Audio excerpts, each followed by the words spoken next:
A little bit of hope coming in from Arsenal as we've been told that Thomas Partey injury boost is really up and running in for you.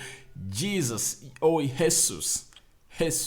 speaks out onto what happened in the game of Manchester United and Arsenal, and there is a story coming in from 90 minutes telling us about a player that was offered to Arsenal in the dying minutes of the transfer window, and Arsenal said, no, we don't want that player at London Conley. Welcome to Rokani Media Football. How are you guys and where are you watching us from? I go by the names of Rokani David. Smash the like button, comment and share. If at all you're watching us for the very first time, endeavor to subscribe to this channel so as not to miss out on stories that we do upload in here on a daily. You know, when the transfer shuts down, news always comes out slowly. You know that very well. News always comes out slowly, and you know the beauty of this is that at least we are going to be having 2 games, especially for Arsenal, every week. On the weekend, Sunday, UEFA Europa League, on the weekend, Premier League, on all midweek Thursday, that is the UEFA Europa League, and Arsenal is playing or traveling to FC Zurich. I think they are going to board tomorrow, so I'm waiting to see the traveling squad of Arsenal. I'll be here to reveal to you who has traveled and who has been left behind by the manager who goes by the names of Mikel Arteta. All right, so Rokani David is my name, and let's get straight into the story of Thomas Partey, a man that every Arsenal fan is craving hard to return. We've been told by Simon Collins, he's a football writer, Evening Standard correspondent for Arsenal. He has told us that Partey is confident he will be back. He will be back before the next international break. The player's recovery from his thigh injury is going well, and there is little chance of him being against Everton. Arteta doesn't want to rush the player's return. Obviously, no. It's a glimmer of hope to me, and it's a very huge breather for Arsenal fans and Mikel Arteta and the team.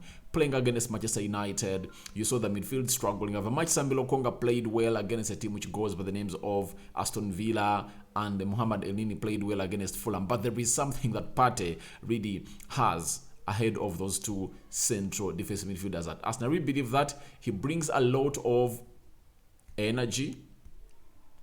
He brings a lot of confidence for the players playing behind him and the central defenders.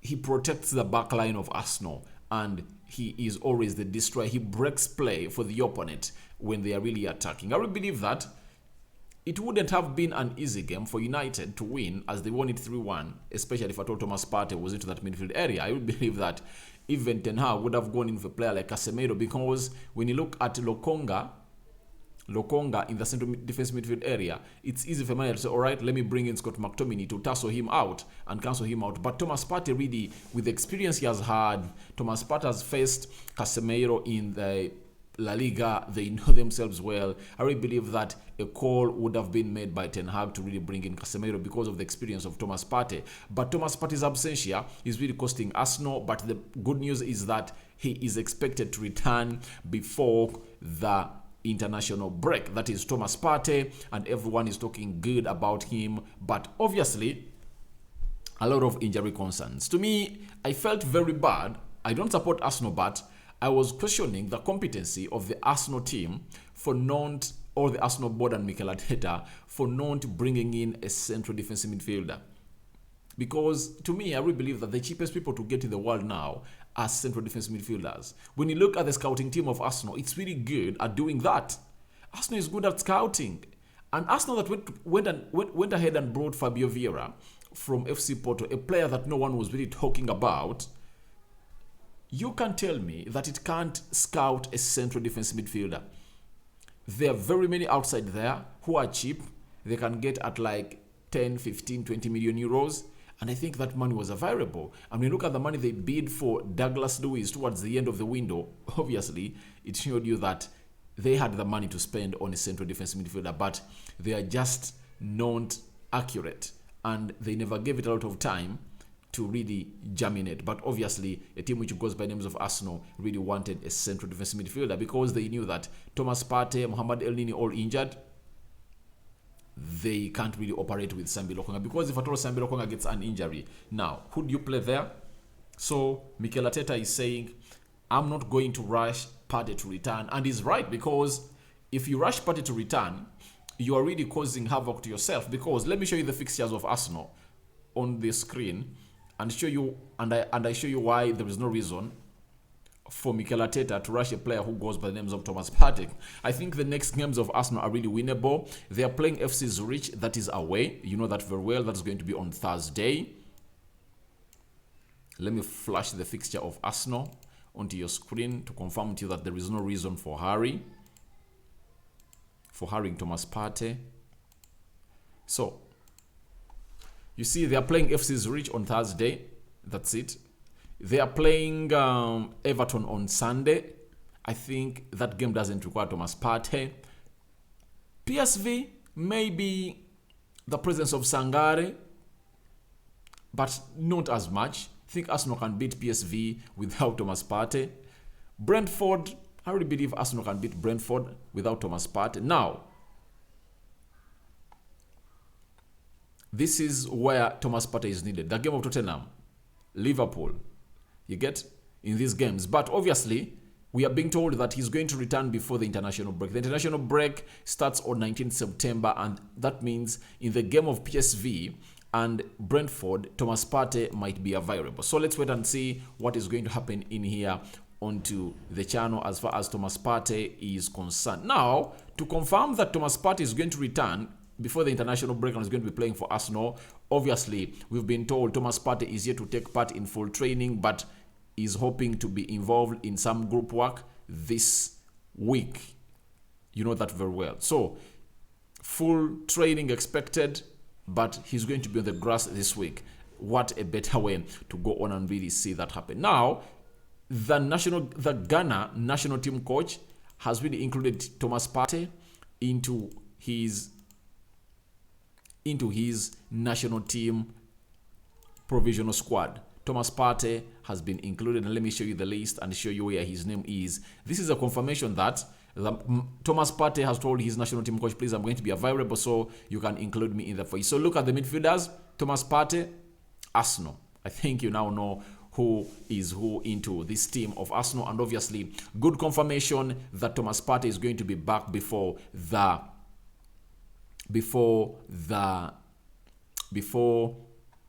international break. So Thomas Partey injury boost. He is set to return this week. He's going to be in training, and obviously he wants to be part of the Ghanaian team that is going to play into the international break in here onto the Rokani Media Football. Now, there is a midfielder who goes by the names of Florian Grillitsch. I think I've gotten the name right.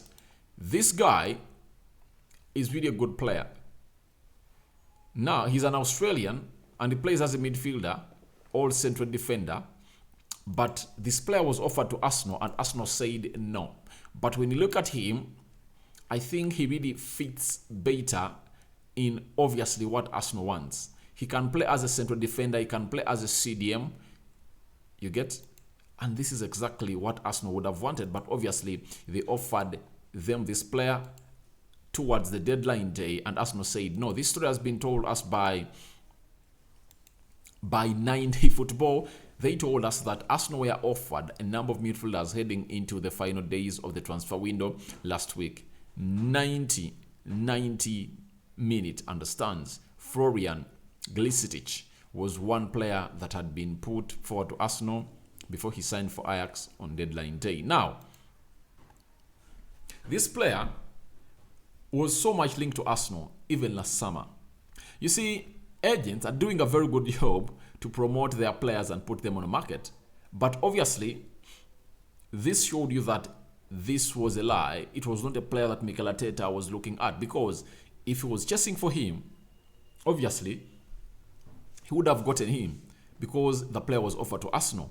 So that is a confirmatory test that obviously the player was not needed by Mikel Arteta, though he's good. He can play as a central defender, he can play as a central defense midfielder, he can play as an attacking midfielder. So anywhere you want to play him on the field of play, he can really help you do that job well. So Mikel Arteta said no, and this player was not signed in the for you. But people will say that reality bites, because if at all they had him, would have gone ahead to play a very big role into that game of Arsenal against Manchester United. But obviously, if you tell me that on Douglas Luiz, I really admit all Tielemans, because Douglas Luiz and Tielemans are Premier League proven players. They can come into that Arsenal team and play very well. But this man coming in from, is it Italy? You expect him to come in and hit the ground running in the Premier League, especially in the midfield? I doubt. So that is a man that was offered to Arsenal, and Mikel Arteta said no to him. I don't want him, and maybe let's chase for Douglas Luiz. Arsenal chased for Douglas Luiz. They made 3 bids that were turned down by Aston Villa, and Aston Villa is on the edge of losing Douglas Luiz in January, because in January, Douglas Luiz is allowed to sign a pre-contract with another team. So let's wait and see, is Arsenal going to sign pre-contracts with Yuri Tielemans and Douglas Luiz in January, such that in the summer they are officially unveiled as Arsenal players? That's the big question, and we are here to wait and see, because trust me, by the moment November kicks in, the transfer news is going to be back. We are just 2 months out of the transfer scandal, but first November is still going to be so much about transfers. First November, December, and January. And let me give you a hint. There is a World Cup from 20th to 18th December. What does that mean? It means that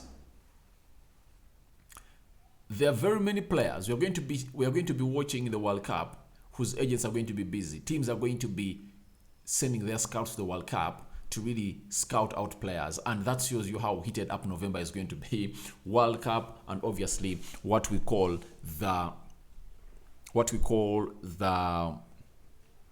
transfer news will be flowing out in there for you. So smash the like button and comment and share. And if at all you're watching us for the very first time, endeavor to subscribe to this channel so as not to miss out on stories that we do upload in here on a daily. Now, lastly, you know, Gabriel Jesus had the most number of touches inside the box area of Manchester United in that entire game of Arsenal. He played very well, but obviously Rafael Varane and Lisandro Martinez never really gave him breathing space. So after that game, he had the following to say. He said, "We are doing well. We are doing so well this season, but there are still things to improve for everyone. We are not happy. We played so much better than Manchester United, but that's football. If you don't go there and kill, you are going to have a big problem." That's what happened. So he was really on point and very much exact. Hit the nail on its top. Arsenal played United. They had the lion's share of the possession. But for the number of times I've watched United play Arsenal for the last 20 years, 2 decades I've been watching this game of football between United and Arsenal, I rarely remember a game where United dominated possession over Arsenal.